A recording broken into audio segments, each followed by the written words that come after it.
Today, we're really going to be talking about why is it important to prioritize mental health of your children and also of your staff, the other people in your team, over really anything else that you're doing for behavior. And the answer primarily is that the more we feel connected to the things that we do, the more our mental health is supported by the environments we're in, the better we do at our jobs. You know, the adults will be doing better, the children will be learning better. The feeling that you're connected to them and they're connected to you makes a big difference in terms of then asking someone to behave. If they feel like they're just part of a system and nobody cares about them, even little children will behave badly. And if little children think that they're sort of unsafe or not managed, which is the same as managing children in a behavioral context, they will also feel that they don't need to behave for you. So it's the idea that we're making children feel that the environment is safe, that their needs are managed, and that we care more than anything, rather than their reading or how well they play in the sand. We care that they're happy and we care that they've got the skills to talk about how they feel. So we're going to start by talking about how all behavior from children and also adults is communication. The idea that a child screaming and throwing things is just bad behavior, I don't think anyone believes that anymore. We don't believe that just because children don't know how to follow our rules means they're bad children, they're badly behaved. We don't believe that anymore. We believe that children who lack impulse control, children who do the wrong thing, children who hurt others are probably acting out of an inability to follow the rules for lots of reasons. One, they're not doing well emotionally, they might be in a difficult home situation. Two, they haven't fully understood the rules that we were trying to set. Or three, even understanding the rules, they have some kind of physical, emotional, or neurodiverse reason that they cannot follow the rules that we put in place. So we're trying to see what are the ways that we can manage those things more from a mental health and connection perspective than anything else. So I feel like when I speak to teachers, and I want to ask them all about the lovely things they're doing in their classrooms and the beautiful setups they've made and the fabulous reading corners they have and the lovely activities they do outside and how they manage gross motor skills. They don't feel like that. They don't feel like they're doing these beautiful, magical, wonderful, enchanting things that we always see in early years settings. They mostly feel like they have managed, like a tooth and nail, marathon style, to get to the end of the school year, to get to the end of each sort of section and tick off their goals. And they don't feel like they're able to be in the moment with the children and enjoy themselves or enjoy their jobs, because the levels that we're asked to meet are very high, and equally the time we have to do it is very slim. But I think what I want to be trying to talk about here is how do we make life at school more enjoyable for children, to show that we prioritize their mental health, but equally how do we prioritize the mental health of ourselves and our staff, so that we don't end the year just thinking, at least I blinking survived that old rubbish, and then feeling dread the entire summer because we know there's nothing about our jobs that we really enjoy anymore. It's all tick boxes, it's all behavior management, it's all much too serious, and it's not a lot of fun. So I'm trying to think, how do we get you back into the moment? How do we get you prioritizing your happiness, your health, your staff's happiness and health, as well as the children, to make the environment generally more enjoyable and nicer for everybody, so that everybody feels like they haven't just survived, but they've thrived in the year, they've enjoyed their job, the children have made progress, obviously based on your enthusiasm and all those sorts of things. So one thing I wanted to talk about, and I don't know, obviously some of you will have come across this in other training, some of you will come across this during your teacher training, but Maslow's hierarchy of needs was a theory made by Maslow, obviously. And the idea is that we need to have our basic needs met first before we can reach our best goals. So the bottom of the pyramid, you can see physiological needs, which is things like being warm, having enough food to eat, feeling that you've had enough rest, which I think is one of the big things that most people working in early years will tell you. They do not have enough rest. There are not enough hours in the day. There's no time to sleep in the evenings when we're always, doing journals. I know we used to stick them with glue. I was doing with the glue, but actually now you do them on your tapped up iPads. But this feeling that there's just not enough time during early years structures for an adult to satiate themselves, to get enough time sitting on your bottom, to get enough time to drink your water, to get enough time to eat your lunch without children pulling at you and picking at you. Those things need to be met for adults as well as for children. So if we're thinking about how do we make sure that children are having their basic needs met first, we're making sure that there really is access and time to sit down to eat when children have snack time. It's not rushed. There is time for everyone to meet basic needs. We're making sure that children have access to drinking water all day. Maybe they could have their own bottles with their names on it. Silly things like that that mean that everybody has their basic needs decided for them by the space that you're in. Things like knowing where the loos are and making sure that the carpet is actually comfortable for children to sit on. Yes, we put them on these carpets and put them in boxes so they know where to sit, but is that actually comfortable? If you had to sit on the floor cross-legged for the entire, even for 20 minutes at a time, how comfortable would you find it? Are we meeting these children's needs for physiological comfort first? And equally, does the nursery feel like a safe place? And I think some of you may or may not have been to talks I've done about anxiety, and my feeling is that anxiety completely stems from a feeling, and even if it's tangential and it's something we can't really understand from what we're being presented with, about this feeling of a lack of safety. Why are children feeling unsafe? Well, they might feel separated from their parent. They might feel like they don't realize that the doors will shut and they don't know if someone can come in and take them. There are other things that might make someone feel unsafe or safe, but our job is to be first organizing physiological needs and then making an environment that feels actively safe for children and adults. And that means making sure that, for example, if you're the manager of a nursery, that no adults are allowed to berate your staff. That's not a safe place for somebody to work. And it means that they won't be putting their best into the work that they do. They won't be feeling safe in coming into work if they know that their key child has a horrible parent that always comes in and shouts at them. They're going to need support. They're going to need something to add to their security just to do their job every day. So once we've got our children's and our staff's basic needs and safety needs managed, we can start to add things on. We can start to add connection. We can start to add jokes and love and light to our environment. And once the children have those needs in the middle, the kind of emotional needs of connection and inclusion, then they can start to really learn things. And we often think like, the process of early years is so fast. The children learn so many things in such a short time, but they probably learn more if we weren't looking at what they were learning and more time was spent on relational needs for the children. Can they explain their feelings and emotions? Do they feel safe in the environment? Do they feel like the adults in the setting love them and look after them? And once they felt really safe and secure, then they'd feel brave enough to actually learn things, and the things we want them to learn, is my guess.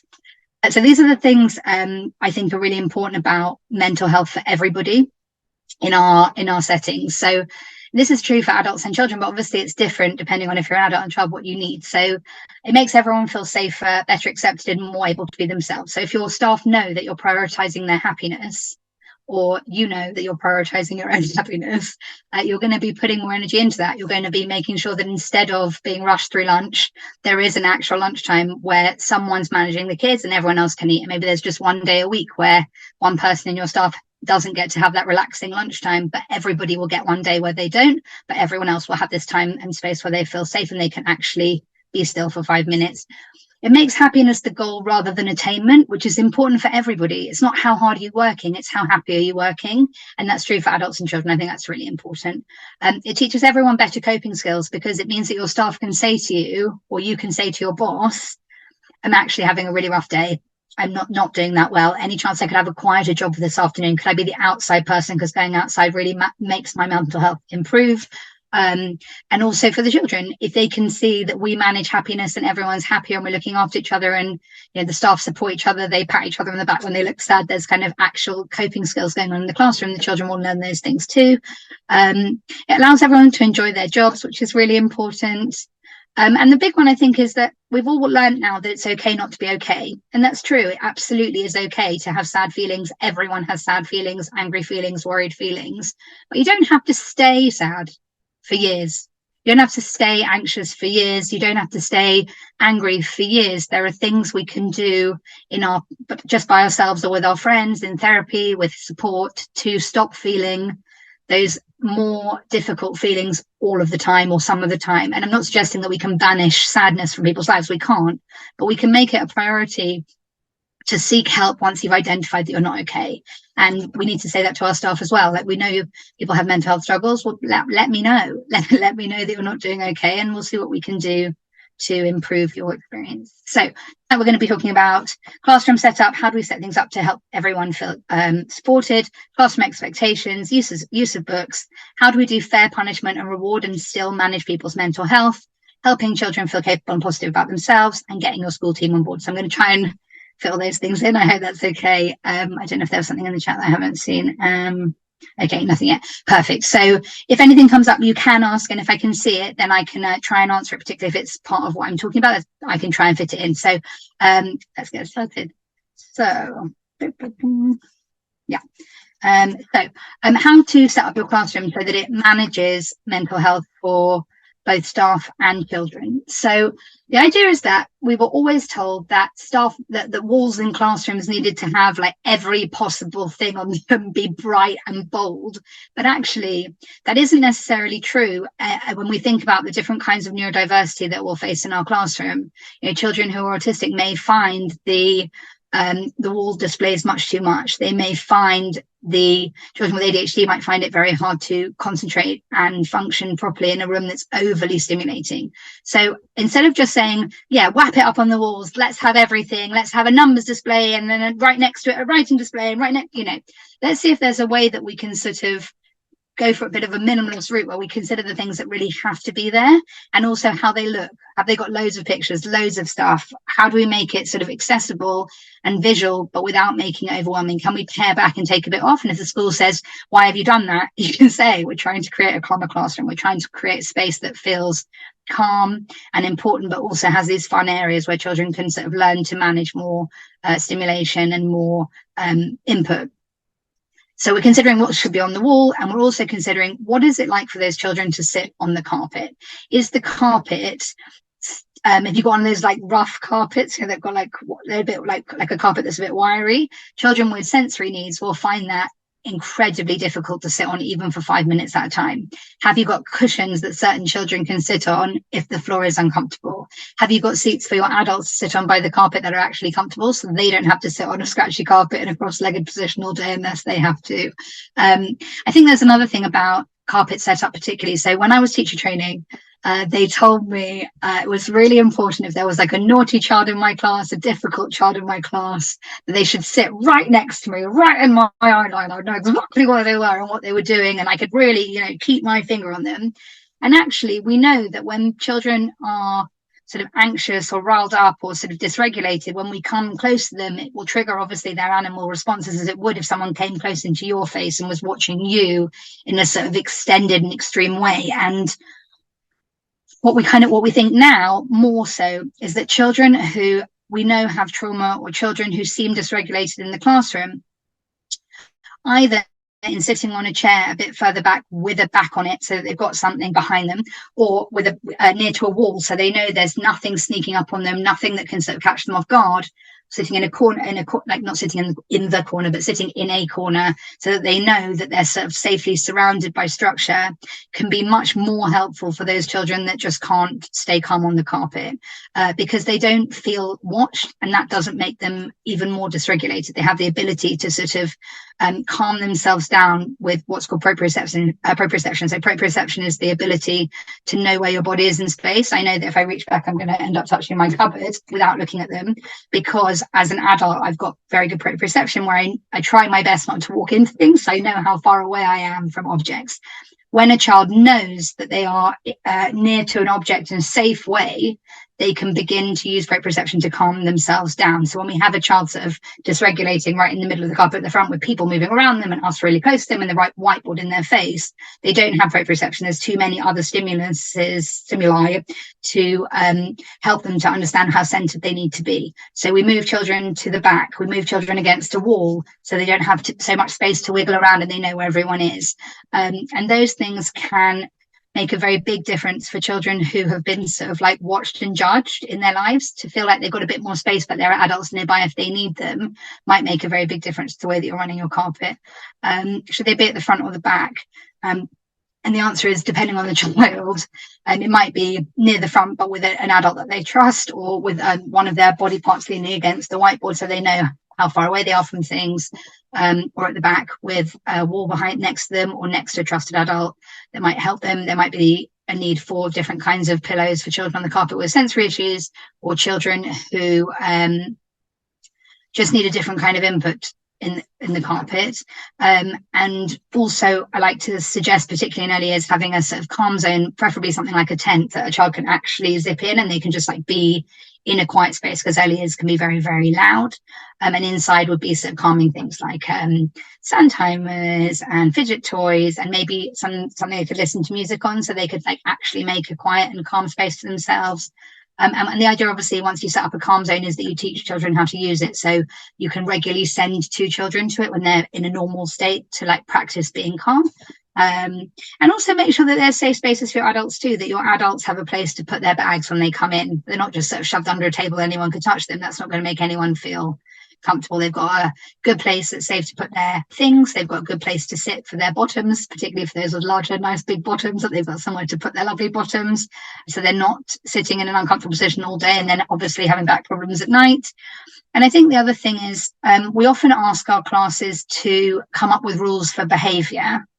And that's useful, but I think there are certain things we have to say as sort of non-negotiables, and they're the safety rules for our classroom. So, for example, children don't get to decide if we run around with scissors. So we have to say that. We have to say the number one rule for our class before we decide about self-tans and all the things we'd usually do is that the most important thing in this classroom is safety. And even by saying that out loud, we make our classroom a safer place and a more relaxing place for children. So we say stuff like the classroom needs to be a very, very safe place, which means that children must not hurt each other or speak nasty to each other. And when we move around the classroom, we don't run in case we bump into each other, bump into things. And when the lessons are going on, the doors will be locked. But if anybody needs to open them, obviously we can open them. So things like that. So they're kind of teaching immediately the safety structures for your classroom first, so that the children know how safe it is to be there, and that the level of anxiety for children, particularly who feel panicky or don't live in a safe environment at home, will be able to come down because they'll be able to trust you that you're a safe location. In terms of Maslow's hierarchy of needs, that's prioritizing the ability to be comfortable and safe first for children, so that they know what they're trying to do. Do you work with young children in a preschool or social care setting? Then this is for you. Cloud Academy provides on-demand training for teachers and allied professionals to grow their skill base and foster the development of children in their care. Our courses are heavily subsidised to ensure access to quality education for teachers all around the world. Pick your preferred course and learn under expert instruction, complete with credit hours and certificates. Start your journey now.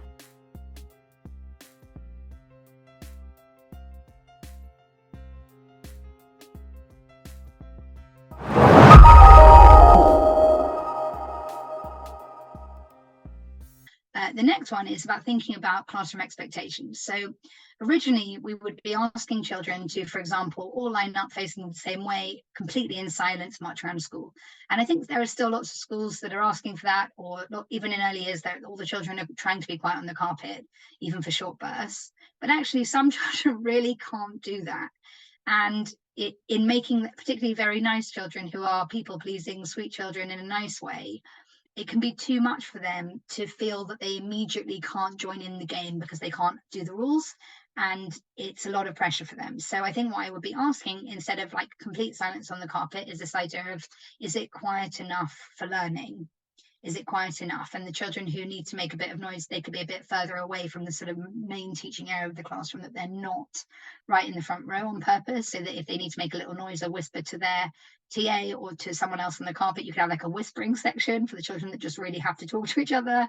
But I think it's about considering whether the expectations we've always asked children to meet are actually fair, either for their own age or for anyone.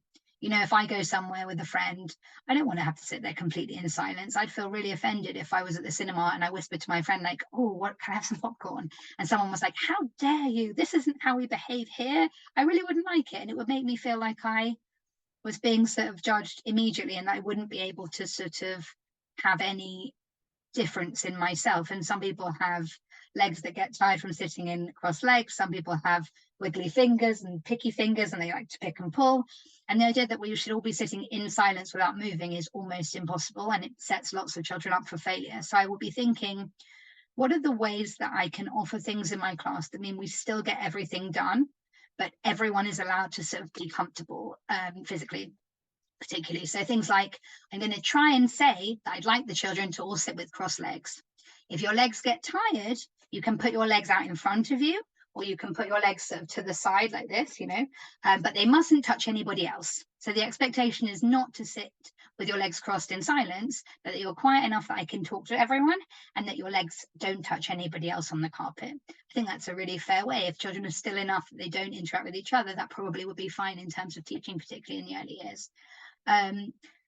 So I think there's, and also give children a chance to try it out. Show them the 3 leg positions, one forward, one sideways, and one cross-legged, and show them which one is most comfortable for you. You know, give them a chance to try it out, as long as they're not sort of wiggling around and rolling all over the carpet, although some children will also need to do that, have brain breaks and move about.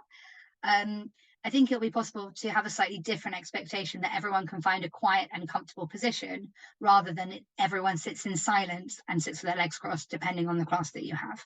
And you might find that most of the children still do what you've said, which is sit with their legs crossed, but others will not. But they won't have to feel like they're naughty or bad, or that they've already failed in coming and not being able to sit down on the carpet. Make changes where necessary to other things, like putting pillows in the carpet for children with sensory issues, making sure that there are other options available, and that the adults in your class know what options you've given. So, for example, if we've said straight legs, curly legs, or cross legs, that there aren't children lying on their backs with their legs in the air, an adult will be able to stop that from happening, because that isn't one of the fair options we've already come up with. So the idea would be to set your new expectation very clearly, so that all the adults in the room know, so that if children then are outside of your very fair and wide net expectations, that they're sort of brought back into the fairer expectations.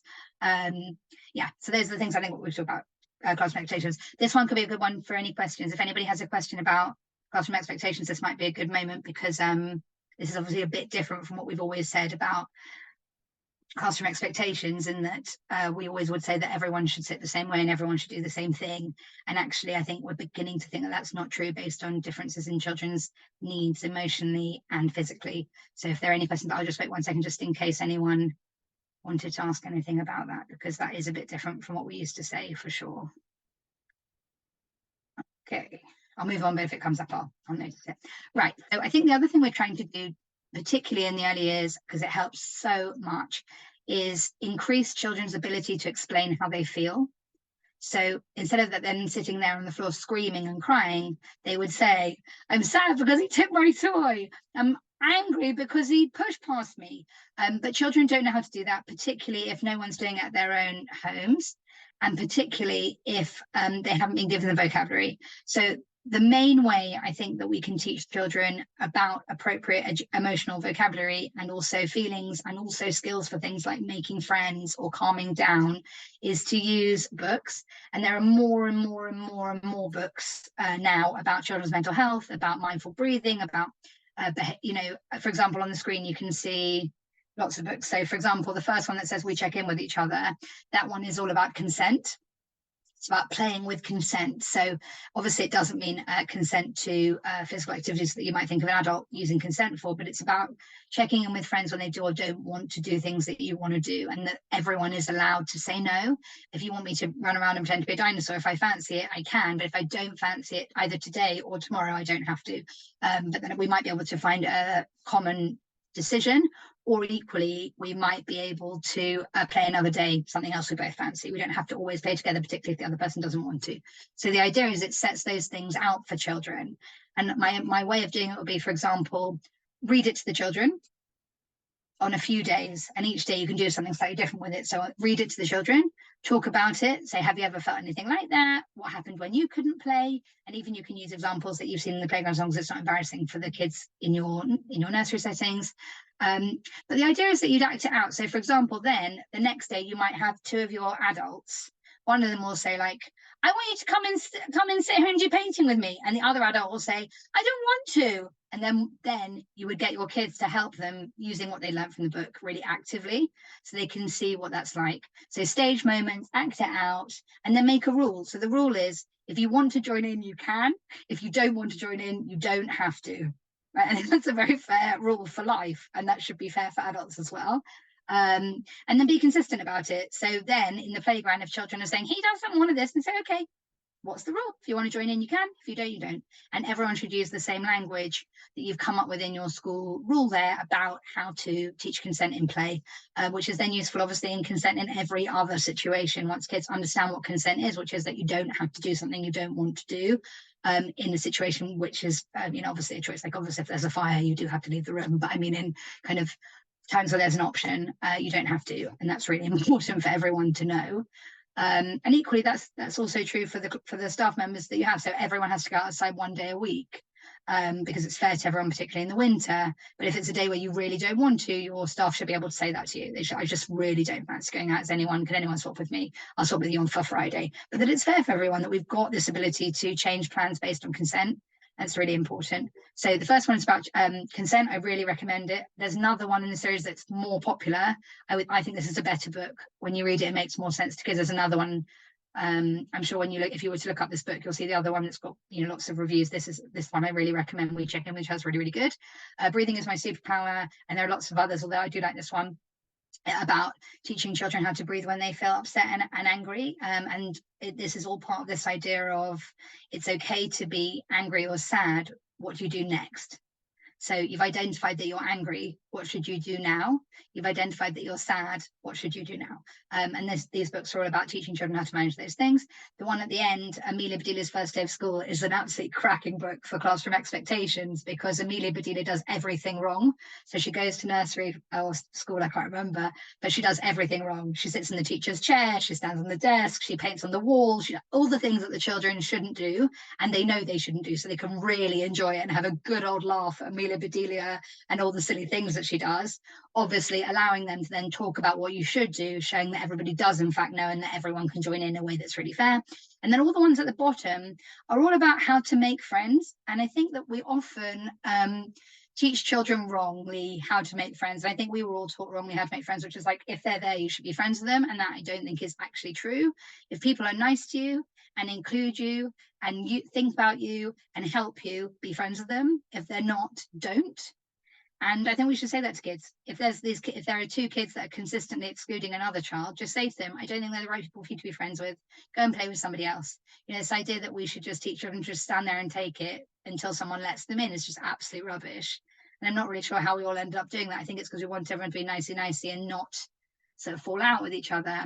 But actually, I don't agree that that's healthy for people's mental health and later in life to think that you should wait until people include you. I think if you're going to be included, great. And if not, you should go and find somewhere else to be included, or make your own game and see if anyone wants to join in with you. And I think we should be less afraid to call out children who aren't behaving nicely and move them on from other children, just to make sure that we're teaching good friendship skills rather than just like passable friendship skills. And the books at the bottom all about how to make friends, what to do, what a friend does.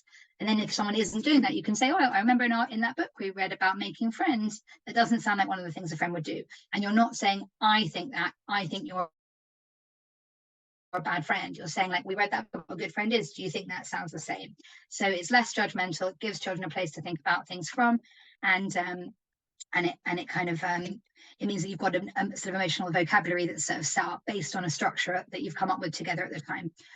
This one is really interesting. So that we've seen for a long time in schools that now certain children will receive different punishments and rewards to other children with different needs. They might have to behave only nicely for one session, and if they behave nicely, they can use an iPad. I'm never opposed to anything where somebody who found something more difficult gets rewarded. Obviously, we have to think about what is an appropriate expectation for that child particularly, and whether it's fair for that child to always be given something extra, or whether there are actually lots of children that need something extra. Could we reward the entire class for doing something that child found difficult to include them a bit more? Are there other ways that we could engage with children who need something extra, that it isn't always a reward exactly, but more sort of that it's time with someone, or it's time to play with someone else, give them the opportunity to use some of their skills in a better way. And I think it's really, really important that we never take away something a child has earned.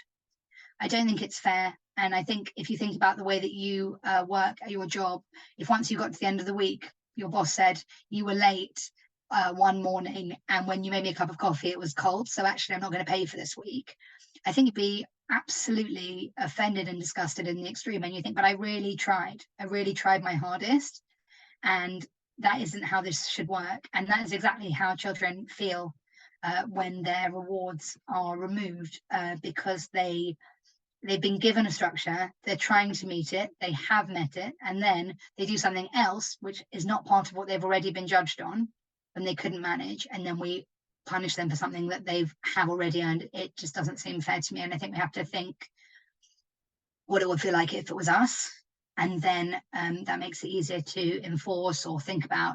And then the other one is this idea of a new start every day. So lots of children come in behaving badly.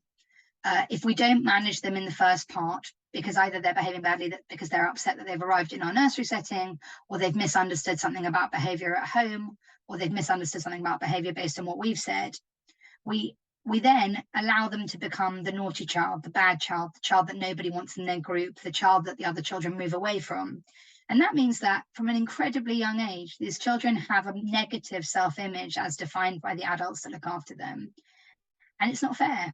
It's not fair. If you've had one bad day, who's to say you're going to have another one? And I think we have to make sure that we're allowing these children to feel that we feel positive about them, that we're giving them a new try the day after, that they come in and we don't go like, don't do that thing you did yesterday where you blah, blah, that we're not doing that. We're allowing them to make connections and feel positive every single day with a brand new start.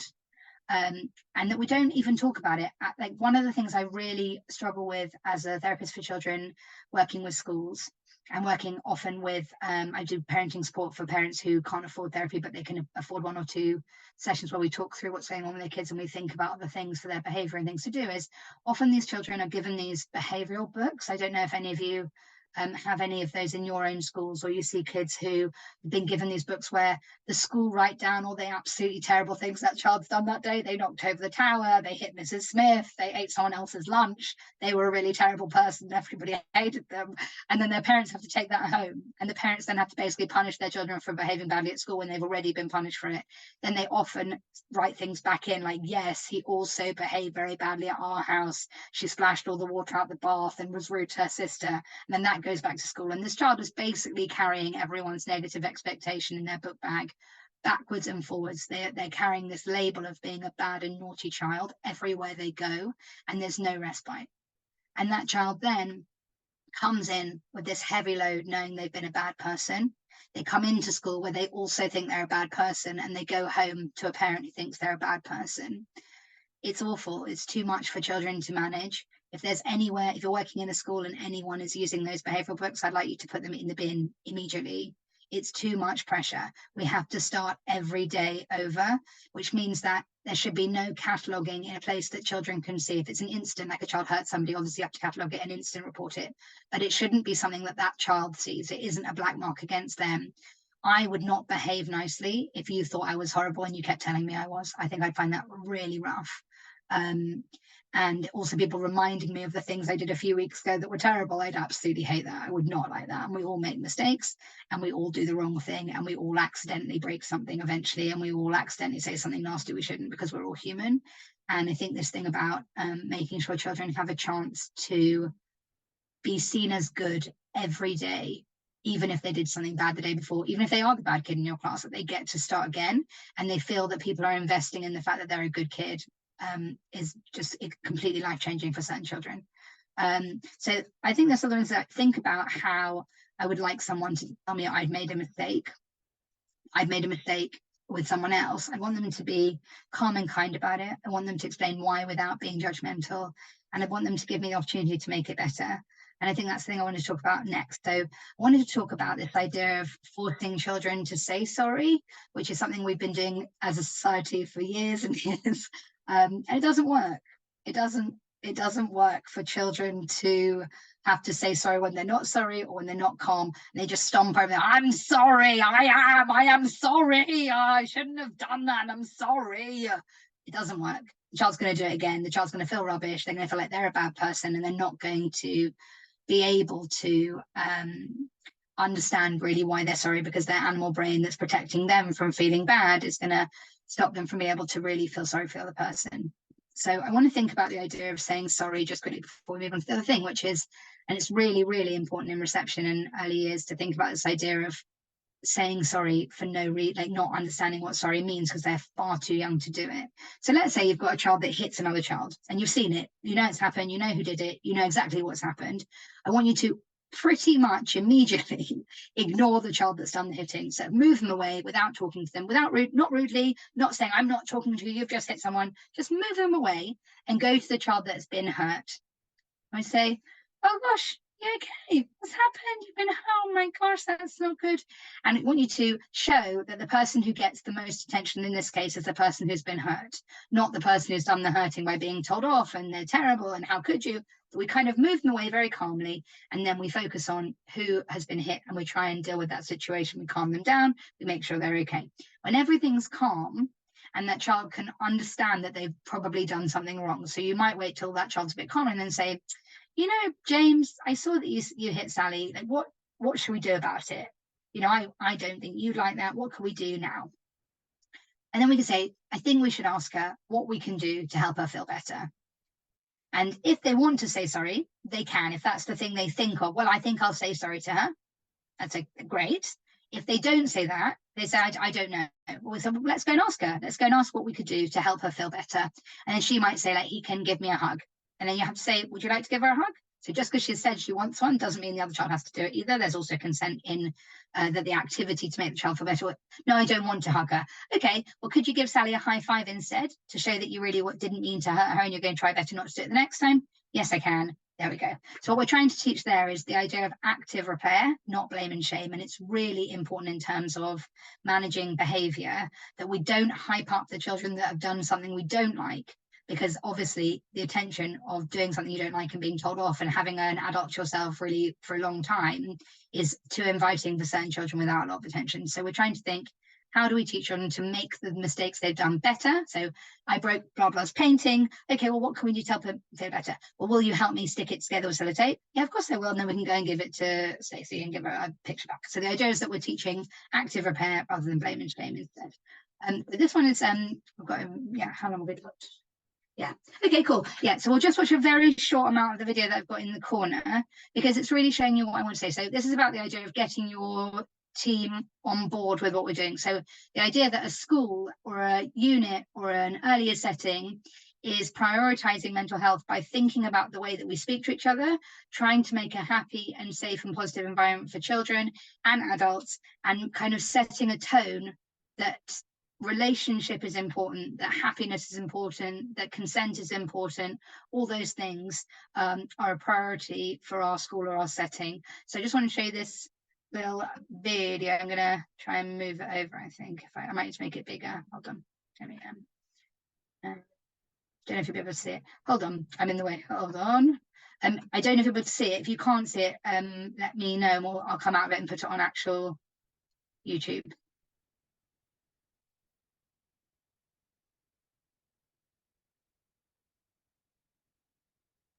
There's no sound, Saskia, in the video, I don't think. There's no sound. Hold on. Okay, let me do it on YouTube and then that might be better. Hold on. You can see my screen, right? Yeah. Where if I put the YouTube, yeah, here. You might be able to hear it better if I put it on YouTube. Hold on. Hold on. Can you hear it now?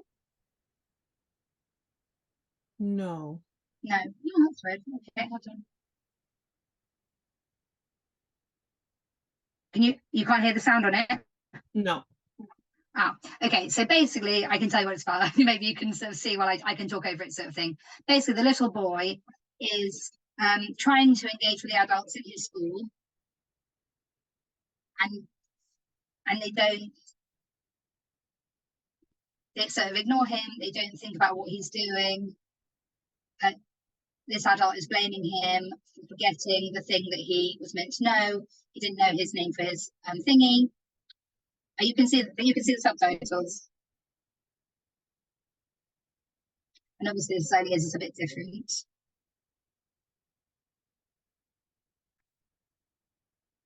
So you can see the teacher's got a bit of a miserable face on. She's a bit snappish. She's not pleased to see the children. She doesn't look engaged to see them. And what she's doing is she's setting an environment where it's okay to look miserable and annoyed. And actually, it's okay to be miserable and annoyed. And it's okay for her to be angry and the children to be miserable. It's okay for her to disrespect the children by not giving them the time that they need. And equally, the adults are not respectful to each other because they're not taking these things seriously. If you can see from the second video, it says it doesn't have to be that way. And you can see just immediately the difference for these children when the priority is happiness, the priority is engagement. the priority is time with others and adults, and it isn't rushing children in to get your quotas met. It's this idea that, you know, in this situation, the child doesn't remember his code, but she doesn't care. She'll sort it out for him. She doesn't make him feel bad about it. And they sort of consider the child's mental health needs and experience of being liked and wanted more than any of the other things that are going on. So that's one of that. Basically, you can see the difference. I think that's enough of that one anyway. I was only going to show you a short bit.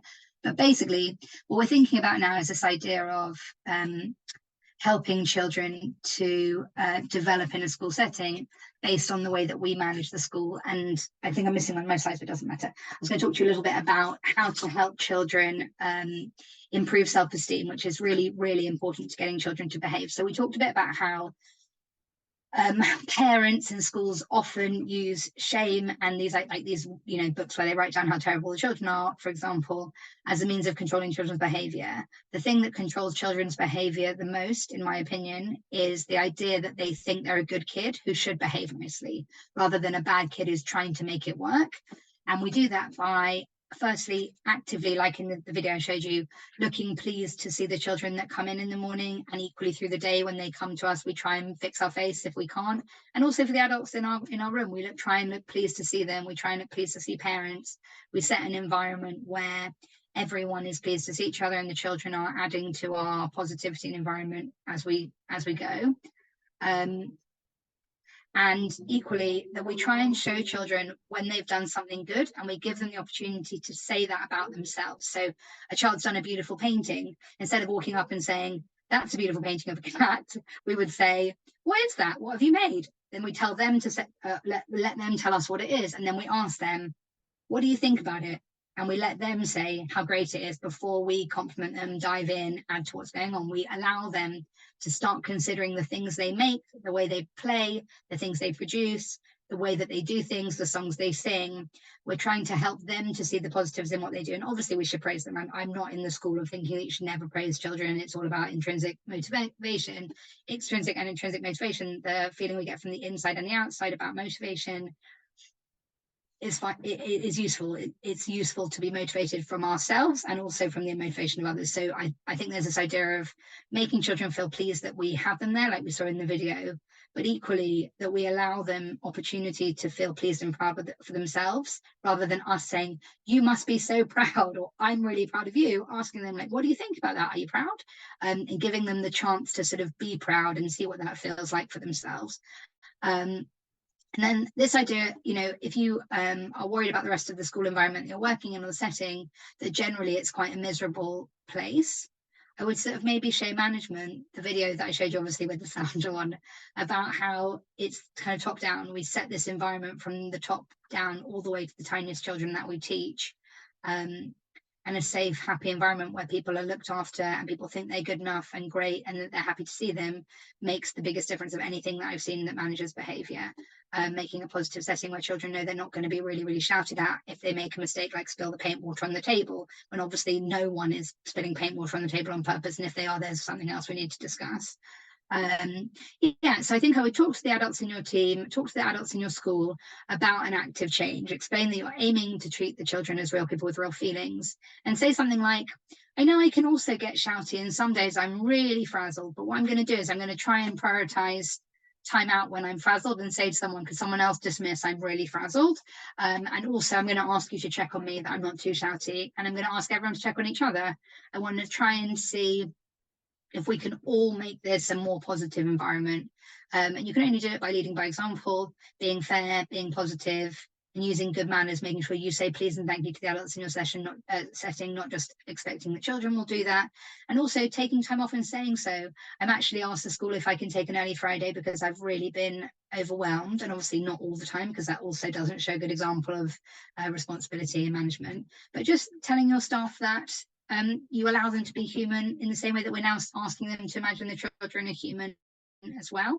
And also I think one thing that's really, really good for staff and schools and everything is just for the staff, and I don't, you can also do this for your kids, but for the staff particularly, I would do one positive thing for your staff team or your class, or if you're the head of a nursery, a sort of monthly thing that you do for staff, something small like, you know, donut donut Fridays, once a month donut Fridays, or that everybody gets their own new water bottle. And it's obviously an expense for the school, but it's not a big expense. But it means that if we're thinking about Maslow's hierarchy of needs, we are immediately meeting the need of our staff to be hydrated.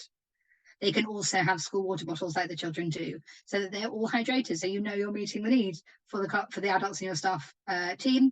It could be that as a staff you do one afternoon off per month for everybody, as in like in school, so they're working but they're not with children, so they get an afternoon away from kids to do organizational work or plan their activities outside planning time, so that everybody gets a bit of headspace and people can kind of look forward to that afternoon a month where they get to have a bit of time, adult time in another room, or even that they're allowed to go to a cafe around the corner and do their work from there for the afternoon. But they're working because they have to show you at the end of the day. But I mean, this idea that we can teach people how to make space, teach people to be proud of themselves, praise our staff so that they know, like the children do, that they're worth it, and make sure that we're making an environment where everybody has someone investing in them. You're investing in your kids, they're investing in you, you're investing in your staff, they're investing in you, you're investing in your peers, they're investing in you. And that will make it not just survivable, but enjoyable. And that's my hope for your behavior management, but also for your work experience. And then, finally, the number one thing you can just try and do is just breathe and teach your kids to breathe. Try and do some calm activities with your kids where they get to practice their breathing, where they get to see that everything is okay in the moment. If we're looking at this year as a whole and we're trying to get to the end and we're trying to rush our kids to read, or we're trying to rush our kids to sit nicely on the carpet, we miss the magic that is made in early years. And the early years is a magical place. It's the place where children believe in absolutely all the beauty that we can show them, and they see the magic of the seasons, and they see fairies and wizards and witches, and they believe in it. And it's one of the most beautiful places you can teach. And if we're rushing and we're not giving space for anyone and we're not prioritizing happiness, we miss the opportunity to see the magic that we can create ourselves, and we miss the opportunity for connection with the children that will inevitably make them behave better. So those are the things I wanted to say this evening. And that's it, really. And if you want to get in contact with me, either to talk through specific things with your school, I can do help to make behavioural plans for children on the phone. And also, I don't know where everyone is, but if anyone's in the UK or London, I can always help by coming to schools and trying to do things. I also do things like this for parents. So I teach coffee mornings and can do them online as well, for parents in schools about anxiety, fears, managing anger, all different kinds of things, so that it can be so practically taught to parents as well. But that's what we do.